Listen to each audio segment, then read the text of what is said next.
வணக்கம்மா. இன்னைக்கு நம்ம வீடியோவில் ரொம்ப டேஸ்ட்டாக நல்லா சூப்பரான சாம்பார் சாதம் எப்படி செய்யுதுன்னு பார்க்க போகிறோம். வாங்கம்மா நம்ம வீடியோவில் பார்க்கலாம். வீடியோ பார்க்கறதுக்கு முன்னாடி மறக்காம நம்ம சேனலை சப்ஸ்கிரைப் பண்ணிக்கணுமா, அப்படியே பக்கத்தில் இருக்கிற பெல் பட்டனையும் ப்ரெஸ் பண்ணிக்கணுமா. நான் வந்து 1 கப் துவரம்பருப்பு எடுத்துருக்கேம்மா. 2 கப் அரிசிக்கு 1 கப் துவரம்பருப்பு போடுறேன். இப்போ அதே கப்பால் 2 கப் அரிசி போட்டுக்கலாம். சாப்பாட்டு அரிசி தான். அரிசியும் பருப்பும் சேர்த்து 3 கப்பு சேர்த்துருக்கோம். அதே கப்பில் நம்ம 7 கப்பு தண்ணி சேர்க்க போகிறோம். அரிசியும் பருப்பும் சேர்த்து நல்லா 3 வாட்டி கழுவிடுங்கம்மா. பாருங்கம்மா, அரிசியும் பருப்பும் நல்லா கழுவிட்டோம். இப்போ அதே கப்பில் 7 கப்பு தண்ணி சேர்த்துக்கலாம்.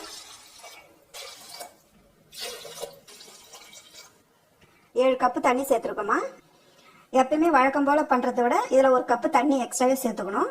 லைட்டாக உப்பு போட்டுக்குங்க. உப்பு போட்டு கலக்கி விட்டுருங்க. இப்போ குக்கர் மூடிடலாமா.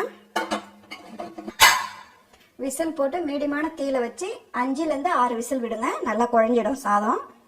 இப்போ சாம்பார் சாதத்துக்கு தேவையான மசாலா ரெடி பண்ணிக்கலாமா. ஒரு பேன் வச்சுக்கோங்க. 2 ஸ்பூன் அளவுக்கு ஆயில் போட்டுக்குங்க. கொஞ்சமாக போட்டுக்குங்க. எண்ணெய் கொஞ்ச நேரம் சூடாகட்டும். எண்ணெய் சூடாகிடுச்சிங்கம்மா. இப்போ மல்லி 1 ஸ்பூன் எடுத்துக்கலாம். ஜீரகம் 1 ஸ்பூன், மிளகு 1 ஸ்பூன், சோம்பு 1 ஸ்பூன் எடுத்துக்கங்க. கடலைப்பருப்பு 2 ஸ்பூனுக்கு எடுத்துக்கலாம். உளுத்தம்பருப்பு 1 ஸ்பூன். மீடியமான தீயில வச்சுங்கம்மா. எல்லாம் வறுத்து எடுத்துக்கணும். நம்ம மசாலா வந்து வீட்டில் ரெடி பண்ணி தான் சாம்பார் சாதம் செய்ய போகிறோம். மிளகாய் தூளோ கடை மசாலாவோ போட போகிறதில்ல. காஞ்ச மிளகா 6 போட்டுக்கலாம். நல்லா பொன் வறுவலாக வறுத்துருங்க. அப்போ தான் மிக்ஸி ஜாரில் போட்டு நல்லா மசியாக அரைக்க முடியும். நல்லா அந்த மிளகு வாசனை ஜீரக வாசனைலாம் கமகமன்னு வரும். அந்த அளவுக்கு உங்களுக்கு தெரிகிற அளவுக்கு வறுத்துக்குங்க. 1/4 முடி தேங்காய் திருகி வச்சுருக்கேன். இதையும் சேர்த்துக்கலாம். தேங்காய் வந்து ரொம்ப அதிகம் சேர்க்காதீங்க.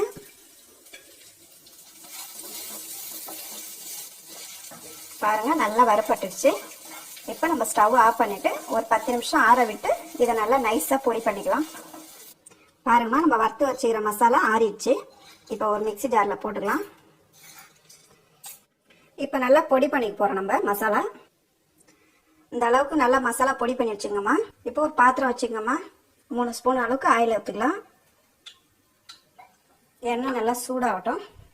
எண்ணெய் சூடானதும் 1/4 ஸ்பூன் வெந்தயம் போட்டுக்குங்க. வெந்தயம் வந்து கொஞ்சம் செவரட்டும். பெருங்காயம் 1 ஸ்பூன் போட்டுக்கலாம். மஞ்சத்தூள் 1 ஸ்பூன் சேர்த்துக்குங்க.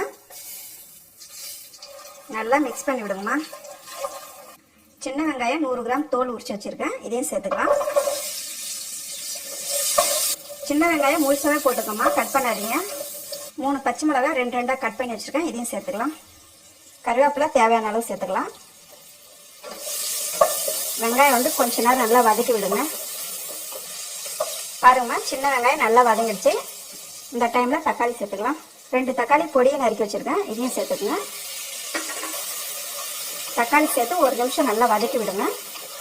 ஏன்னா நம்ம காய்கள்லாம் சேர்த்து ரொம்ப வதக்க போகிறது கிடையாது. பாருங்கம்மா, தக்காளி வதங்கினது போதும். இப்போ இந்த டைமில் காய்கள்லாம் சேர்த்துக்கலாம். 100 கிராம் பீன்ஸ் நறுக்கி வச்சுருக்கேன். இதையும் சேர்த்துக்கலாம். 100 கிராம் கேரட் நறுக்கி வச்சுருக்கேன். சேர்த்துக்கலாம். பச்சை பட்டாணி 100 கிராம்,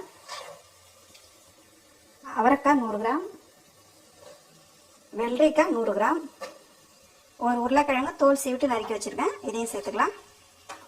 ஒரு வாழைக்காய் தோல் சீவிட்டு கட் பண்ணியிருக்கோம்மா. இதையும் சேர்த்துக்கலாம். 3 கத்திரிக்காய் கட் பண்ணி வச்சுருக்கேன். இதையும் சேர்த்துக்கலாம். ஒரு முருங்கைக்காய் கட் பண்ணி வச்சுருக்கேன். இதையும் சேர்த்துக்கலாம். இப்போ நல்லா வதக்கி விட்டுருங்கம்மா. ரொம்ப வதக்கணும்னு அவசியம் இல்லை. ஓரளவுக்கு வதங்கினாலே போதும். காய்ங்க வந்து சாம்பார் சாதத்துக்கு எல்லா காயுமே சேர்த்துக்கலாம். இந்த காய் தான் அந்த காய் தான் கணக்கு கிடையாது. நல்லா மிக்ஸ் பண்ணி வதக்கி விட்டுருங்க.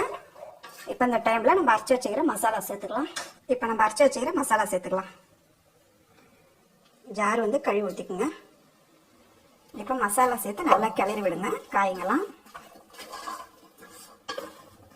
காய் வேகிறதுக்கு தேவையான தண்ணி சேர்த்துக்கலாமா. இப்போ ஒரு 3 கப்பு தண்ணி சேர்த்துக்கலாம். நம்ம உப்பு தேவையான அளவு சேர்த்துக்குங்க. பார்த்து சேர்த்துங்கம்மா. இப்போ தண்ணி சேர்த்து உப்பு சேர்த்து நல்லா கிளறி விட்டு ஒரு 10 நிமிஷம் மூடி வச்சோம்னா காய் நல்லா வெந்துடும். அதுக்கப்புறம் புளி கரைச்சி ஊற்ற போகிறோம். ஒரு 10 நிமிஷம் மூடி வைக்கலாம். இப்போ 5 விசில் விட்டுருக்கோம்மா. பார்க்கலாம். ஏர் போயிட்டோன்னே எடுங்க. பாருங்கம்மா, இப்போ நல்லா வெந்துடுச்சு சாதம். நல்லா வந்து இதை கரண்டியாலே நல்லா மசிய விடுங்க. பாருங்கம்மா, நல்லா மசி ஆயிடுச்சு பாருங்க. சாம்பார் சாதம் வந்து நல்லா குழகுழப்பாக தான் இருக்கணும். உங்களுக்கு கொஞ்சம் நெத்த வேணும்னா நீங்கள் அதுக்கேற்ற மாதிரி எடுத்துக்கோங்க. ஆனால் அந்த மாதிரி தான் இருக்கணும். 10 நிமிஷம் ஆயிடுச்சுங்கம்மா.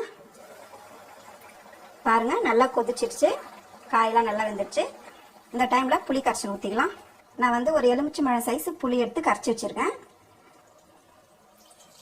மேலோட்டம் ஊற்றிக்குங்க. நல்லா மிக்ஸ் பண்ணிவிட்டு ஒரு 5 நிமிஷம் கொதிக்க வைக்கலாம். 5 நிமிஷம் ஆயிடுச்சுங்கம்மா, பார்க்கலாம்.